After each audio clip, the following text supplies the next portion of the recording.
નમસ્કાર મિત્રો, રાધે રાધે, જય શ્રી કૃષ્ણ। મિત્રો, જો તમે તુલસીના છોડને ચુંદડી બાંધશો તો તમારી સંપત્તિમાં અનેક ગણો વધારો થશે। તેના વિના તુલસીનો છોડ અધૂરો છે। મિત્રો, યાદ રાખો, તમારે લાલ કલરની ચુંદડી નથી બાંધવાની અને ચુંદડી બાંધવાનો ખાસ સમય હોય છે। ભગવાન શ્રી કૃષ્ણએ સ્વયં તુલસીની પૂજા કરી હતી અને આ રહસ્ય લોકોને જણાવ્યું હતું। મિત્રો, ઘણા મહત્વપૂર્ણ નિયમોનું પાલન કરવામાં આવે છે। આ કરવું જરૂરી છે। આ સિવાય જો તમે આ એક વસ્તુને તુલસીની નીચે બાંધો છો તો તમને માતા તુલસીના ખૂબ જ આશીર્વાદ મળે છે અને દેવી લક્ષ્મી હંમેશા તમારા ઘરમાં વાસ કરે છે। મિત્રો, દરેક સભ્ય પરિવારને ઘરમાં તુલસીનો છોડ હોવો જોઈએ। આ છોડ દરેક રીતે ફાયદાકારક છે। પુરાણો અનુસાર તુલસીમાં દેવી લક્ષ્મીનો વાસ હોય છે અને આ છોડની નિયમિત પૂજા કરવાથી ચોક્કસ ફાયદો થાય છે। પરંતુ જો તમે ઘરમાં તુલસી રાખો છો તો તેની નીચે આ એક વસ્તુ બાંધો તો તમને તુલસી લગાવવાથી અનેક ગણો ફાયદો મળે છે। કારણ કે આ એક વસ્તુ વિના તુલસી અધૂરી માનવામાં આવે છે। આ વસ્તુ તુલસીને પૂર્ણ બનાવે છે। તેથી જ શાસ્ત્રોમાં તેનું મહત્વ જણાવવામાં આવ્યું છે। મિત્રો, માત્ર ભારતમાં જ નહીં પરંતુ વિશ્વના મોટા ભાગના દેશોમાં તુલસીને ખૂબ જ ફાયદાકારક છોડ માનવામાં આવે છે। આ છોડમાં અનેક ઔષધીય ગુણો હોવા ઉપરાંત તેનું આધ્યાત્મિક મહત્વ પણ ખૂબ જ હોવાનું કહેવાય છે। પછી તે કોઈ ધાર્મિક વિધિ હોય કે કોઈ પણ પૂજા કરો, તુલસીનો તેમાં સમાવેશ કરવો જોઈએ। તેનો ઉપયોગ ચોક્કસપણે કરવામાં આવે છે। વિષ્ણુ પુરાણમાં તુલસીને ભગવાન વિષ્ણુની પત્ની કહેવામાં આવી છે। તેથી તુલસી વિશ્વની માતા છે। તુલસીને તમામ દેવી દેવતાઓના આશીર્વાદ મળ્યા છે, જેના કારણે તુલસીના પાનમાં અમૃતત્વના ગુણો હોવાનું કહેવાય છે। જ્યાં તુલસીને વિશ્વની માતા કહેવામાં આવે છે, તે સ્થાન પર બ્રહ્મા, વિષ્ણુ અને મહેશ એટલે કે ત્રિમૂર્તિ નિવાસ કરે છે અને તુલસીની પૂજા કરવાથી તમામ પાપોનો નાશ થાય છે। સૂર્યોદય થતાં જ રાત્રિનો અંધકાર નાશ પામે છે। શાસ્ત્રો અનુસાર તુલસીનો છોડ ઘરમાં હંમેશા લીલો રહે છે। તે ઘરમાં સુખ, શાંતિ અને સમૃદ્ધિ રહે છે। ભગવાન વિષ્ણુની પૂજામાં તુલસીના પાન અવશ્ય હોવા જોઈએ। તેમને ભોજન અર્પણ કરવામાં આવ્યું કારણ કે તુલસીના પાન વિના ભગવાન વિષ્ણુ કોઈ પણ પ્રકારનું કામ કરી શકતા નથી। તેઓ પ્રસાદ સ્વીકારતા નથી। એટલા માટે દરેક ઘરમાં તુલસીનો છોડ હોવો જોઈએ। જો તમારા ઘરમાં તુલસી હોય તો ચુનરી અર્પણ કરવી જોઈએ, જેથી તમારા ઘરમાં સુખ, શાંતિ અને સમૃદ્ધિ આવે છે। મિત્રો, જો તમારા પણ ઘરમાં તુલસીનો છોડ છે તો નીચે કમેન્ટ બોક્સમાં જય તુલસીમાં અવશ્ય લખજો। ઘણીવાર લોકો ઘરમાં તુલસીનો છોડ લગાવે છે પરંતુ તેઓ આ ભૂલ કરી બેસે છે। એવું થાય છે કે તેઓ તુલસી માને ચુંદડી નથી ચઢાવતા, જેના કારણે તેમને તુલસીનું વાવેતર કરવાથી શુભ પરિણામ નથી મળતું। હંમેશા ધ્યાનમાં રાખો કે તુલસીનો છોડ ચુંદડી વિના અધૂરો છે। તુલસી માત્ર એક છોડ નથી પરંતુ તે ભગવાન વિષ્ણુની પત્ની છે। તેને આપણી માતા માનીએ છીએ, એટલા માટે તુલસીને ચુનરી અર્પણ કરવી જોઈએ। તેનાથી પ્રેમ વધે છે અને પતિ પત્ની વચ્ચે વિશ્વાસ, ઘરમાં રહેતી મહિલાઓ હંમેશા પરિણીત અને ભાગ્યશાળી રહે છે। પરંતુ તુલસીને ચુનરી અર્પણ કરતી વખતે તમારે આ વાતનું ધ્યાન રાખવું જોઈએ કે તમારે તુલસીને લાલ રંગની ચુનરી ન ચઢાવવી જોઈએ। લાલ રંગ મંગળ સાથે સંબંધિત છે અને બુધ તુલસી સાથે સંબંધિત છે। મંગળ અને બુધ મિત્ર નથી। શુક્ર બુધ માટે અનુકૂળ છે અને શનિ ગ્રહ છે। તેથી તમારે ક્યારેય તુલસીને લાલ ચુંદડી ન ચઢાવવી જોઈએ। તમે તુલસી પર લીલા, પીળા અથવા વાદળી રંગની ચુંદડી અર્પણ કરી શકો છો, પરંતુ ઘણા લોકો તુલસી પર જૂની ફાટેલી ચુનરી બાંધે છે। આમ કરવાથી પણ અશુભ થશે। તુલસી પર નવી ચુનરી બાંધવી જોઈએ। એકાદશીનો દિવસ તુલસીને ચુનરી બાંધવાનો શ્રેષ્ઠ દિવસ છે।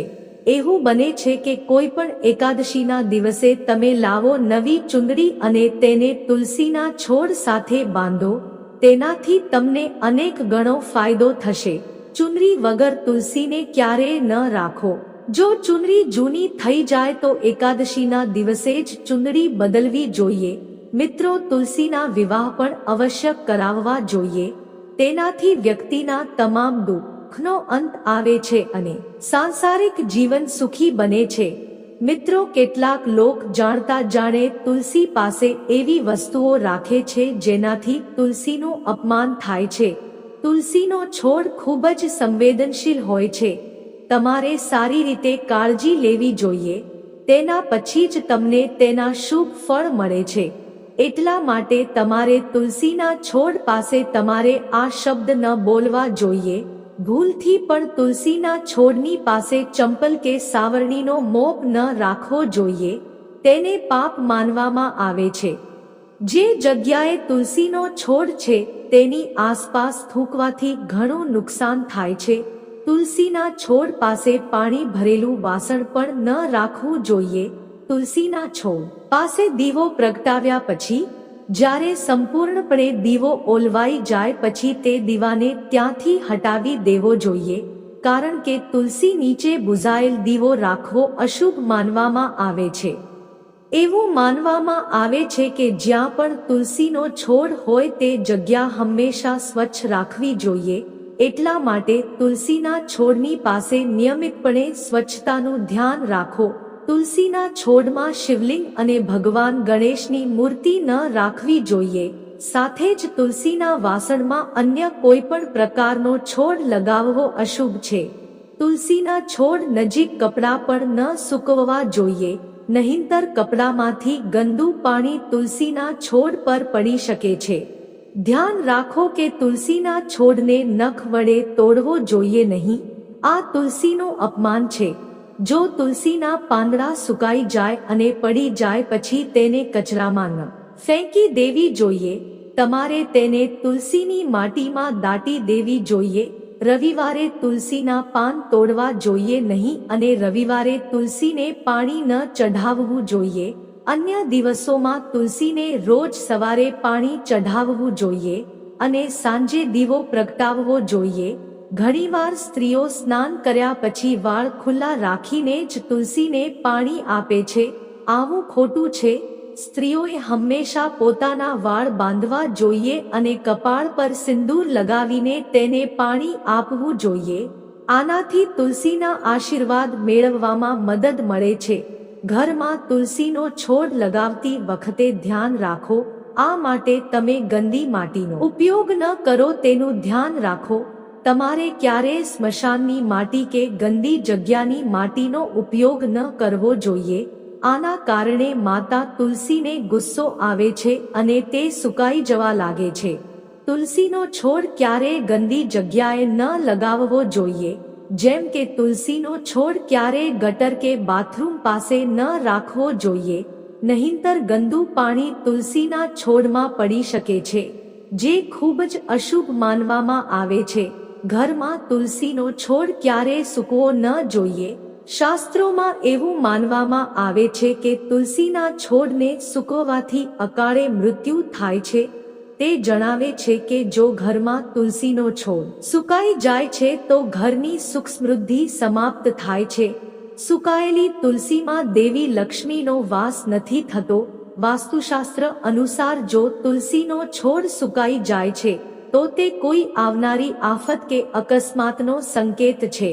તેથી તુલસીનું સેવન કરવું જોઈએ. તેની સારી સંભાળ રાખો. તેને નિયમિત પાણી આપીને લીલું રાખવું જોઈએ. તુલસીમાં ક્યારેય કોઈ રસાયણ ઉમેરવું જોઈએ નહીં. માત્ર ખાદ્ય પદાર્થો અને ગાયના છાણનો ઉપયોગ કરવો જોઈએ. અને એ પણ ધ્યાનમાં રાખો કે તુલસીને કરોળિયાના જાળાથી ઢાંકી ન જોઈએ. માતા લક્ષ્મી આવી જગ્યાઓ પર રહેતી નથી.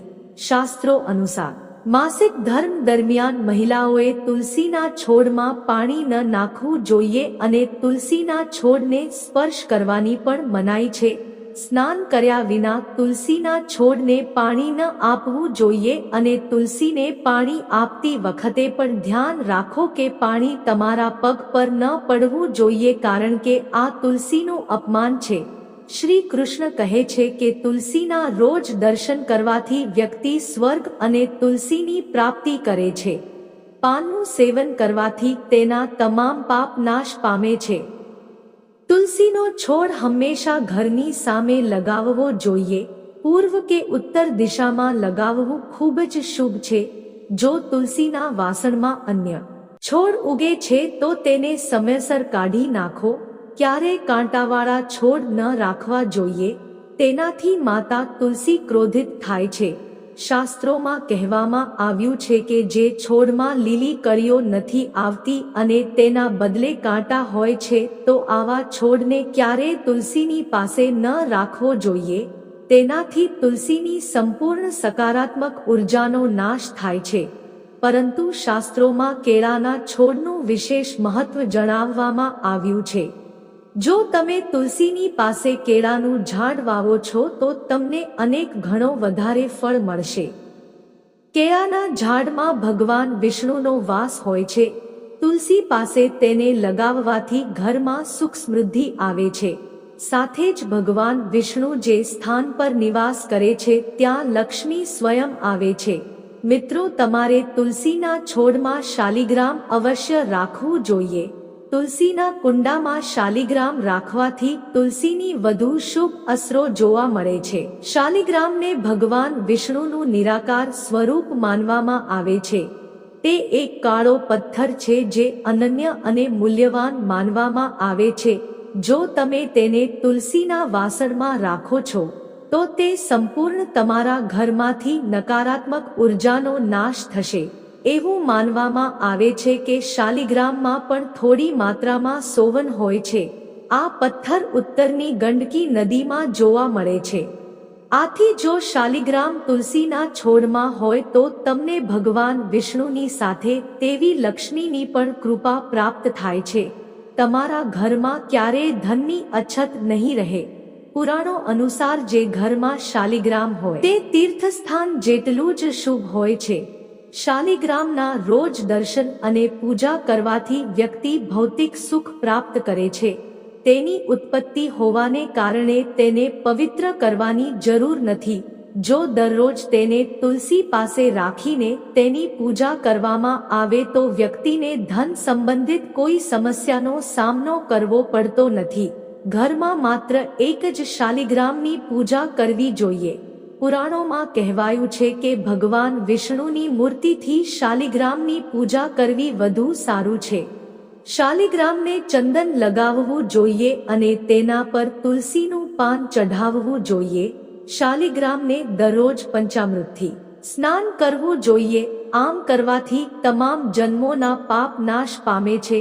શાલિગ્રામ સકારાત્મકતા અને સદ્ગુણોનું પ્રતીક છે. છેલ્લી મહત્વની વાત આપણે તમને જણાવી દઈએ કે લોભથી ક્યારેય પણ તુલસીનો છોડ ન લગાવવો જોઈએ.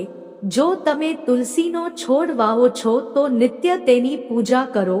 જો તમે આ નિયમોનું પાલન ન કરી શકતા હોવ તો ભૂલથી પણ ઘરમાં તુલસીનો છોડ લગાવીને માતા તુલસીનું અપમાન ન કરો. જો તમે આ કરો છો તો તમારે વિપરીત પરિણામ ભોગવવા પડી શકે છે. તો મિત્રો, આ રીતે તમે પણ તુલસીના વાસણમાં આ વસ્તુઓ રાખો અને સાચી ભક્તિ સાથે તુલસીના છોડની સંભાળ રાખો. દેવી લક્ષ્મી તમારા જીવનમાં સુખ અને સંપત્તિ લાવે છે.